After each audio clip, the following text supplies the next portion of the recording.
we also need to see the report, because it may be that Mueller decided not to prosecute for obstruction of justice for various reasons, that there wasn't proof beyond a reasonable doubt of some things, but there still may have been proof of some very bad deeds and very bad motives, and we need to see that.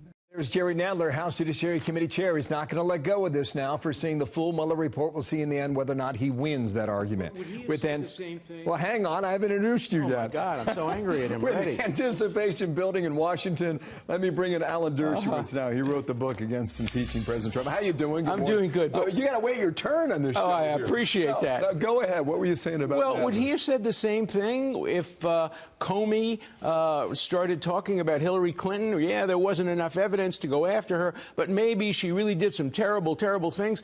Do I remember correctly when Comey said that she had engaged in extreme carelessness, that people like Nadler and others went after him, saying that's not the role of the prosecutor? The role of the prosecutor is to say, indict or not indict. You don't start expressing opinions about the bad things people did about which there wasn't probable cause or proof beyond a reasonable doubt. Or until you even see the report itself. The double standard is unbelievable. Go back to the point he's making. Will he see the redactions removed in whatever form they arrive this week? He'll see a great deal. I think the redactions will be few and far between. They are necessary under the law. There'll be enough. And the real question is, why do we have a double standard? Why were we all so furious, and I was certainly furious, when Comey went after Hillary Clinton, beyond saying we're not going to indict her, and now we want to hear everything about everybody who is in the report, even though they haven't been indicted? Where does that double standard come from? That's Washington, D.C., and I think you know it, right? Yeah. There's a good write-up today in the Wall Street Journal about how Bill Barr's team has been getting ready, really for a week now, to deliver the Mueller report. What are you, take our viewers inside of your brain.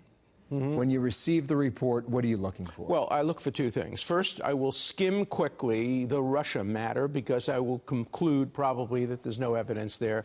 That looks like a complete exoneration. Then the most interesting thing will be to look at obstruction of justice. And you're going to have two reports.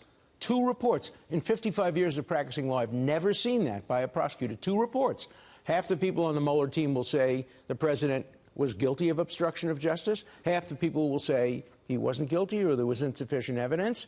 And Mueller will say, whoops, I couldn't decide, so I handed it over to the Attorney General. So I want to read both of those reports. I don't think we're going to get new facts, because the obstruction case is based largely on what the president said openly in tweets and in press conferences. I think we're going to see a different analysis of the law as to whether a president can commit obstruction of justice if he fires somebody like Comey, who he's entitled to fire. What's important about the two reports? Why is that? Because you're going to have conflicting reports. You're going to have one report saying he's guilty, one report saying he's not guilty.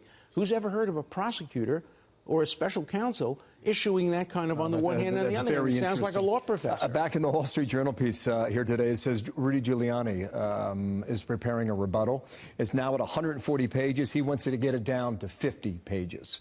What argument does he make? Well, he's absolutely right. There should be a rebuttal, and it should have been issued simultaneously with the report, because the report's going to be a one-sided prosecutorial report, and then you should have a one-sided defense report. That's the way the adversarial system operates. So it's a good thing for America to hear both sides of the issue and to hear them as quickly as they can together. So I would hope that the Giuliani report comes out very quickly after the Mueller report comes out. Could be simultaneous. It would be great. I don't know that they know enough about what's in it to make it simultaneous. That's a good point. You're writing an introduction based on the Mueller report? That's right, yeah.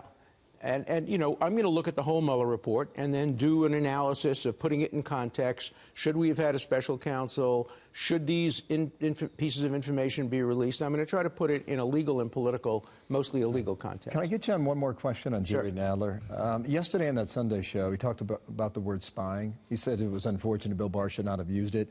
It was complete and total nonsense, is the phrase that he used yesterday.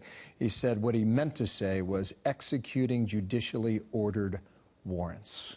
Well, you're a lawyer. Yeah. Cut through that. Well, if the FBI had gone into the Hillary Clinton campaign, you'd see Nadler saying spying, spying. You'd see the Republicans saying judicially ordered warrants. I mean, both sides have a way of twisting language and using language to their advantage.